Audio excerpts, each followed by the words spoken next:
Thanks very much, Cathaoirleach. So I want to start by saying and reminding everybody that we have a surplus of money in this country. So we're not in any way a poor country. However, yesterday the Children's Rights Alliance released figures in their annual Child Poverty Monitor which clearly show for many families rent affordability is still the single biggest driver of child homelessness.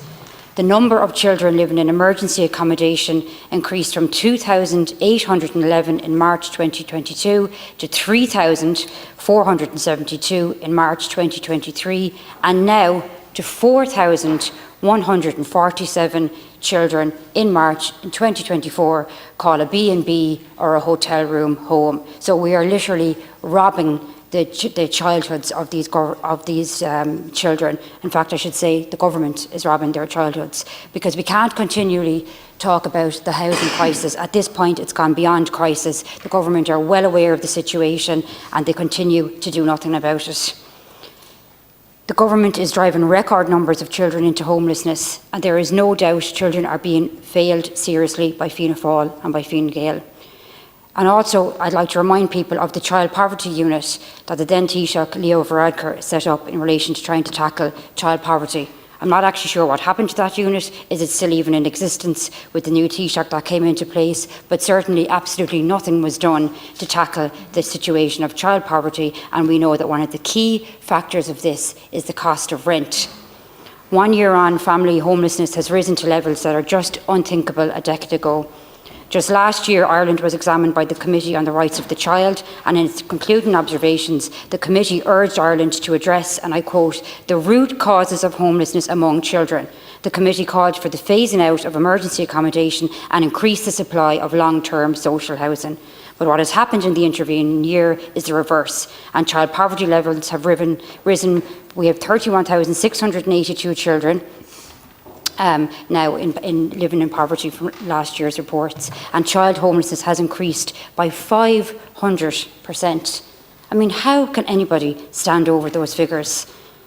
Every day that we see this government continue in office, the worse things are getting for children.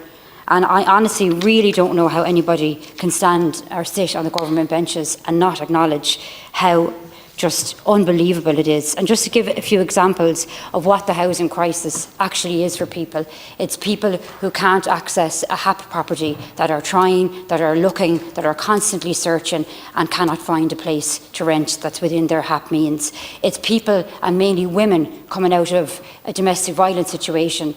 And I have lost track of the amount of those cases that I've dealt with in the last year. Women who actually are coming into the office saying, I shouldn't even have left that relationship, because they're in the domestic violence shelter for much longer than they should be, and then they're maybe going into emergency accommodation and they're thinking, what have I done? Here I am with my children. Can you imagine that we're actually having a situation where women are nearly thinking they would be better off to go back to those relationships because the housing situation is so bad? That is all at the hands of this government. Across the whole area throughout the South East, Waterford, Wexford, Wicklow, Cork, Tipperary, Clare, Limerick and Kerry, home ownership has totally and utterly collapsed. And as my colleague Deputy Curran said, young people have totally lost hope of owning a home.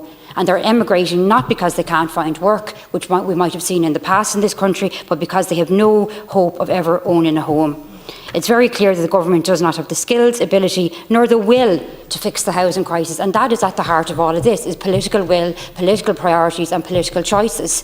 The very first speech I gave in this Dáil in 2016 was in relation to the housing crisis. 8 years later, we're all still talking about the same situation, and that is down to the political will is not there to solve this situation. If in government and when in government, Sinn Féin will deliver the biggest public housing programme in the history of the state. We will deliver affordable homes for families and drive down child homelessness.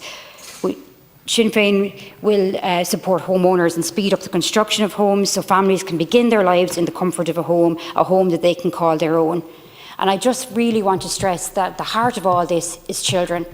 children that are being totally and utterly failed at the hands of this government, children that can't have play dates, they can't have birthday parties, they can't have all of the things that so many of us take for granted for our own children because they have to call an emergency accommodation, a B&B, a hotel room home. And that is the children that we know of in those situations. There's many, many more trying to live 3 and 4 and 5 families literally in one house. So I would urge everyone to support this motion and reiterate the calls from Deputy Buckley for the government to withdraw their counter motion. Thank you.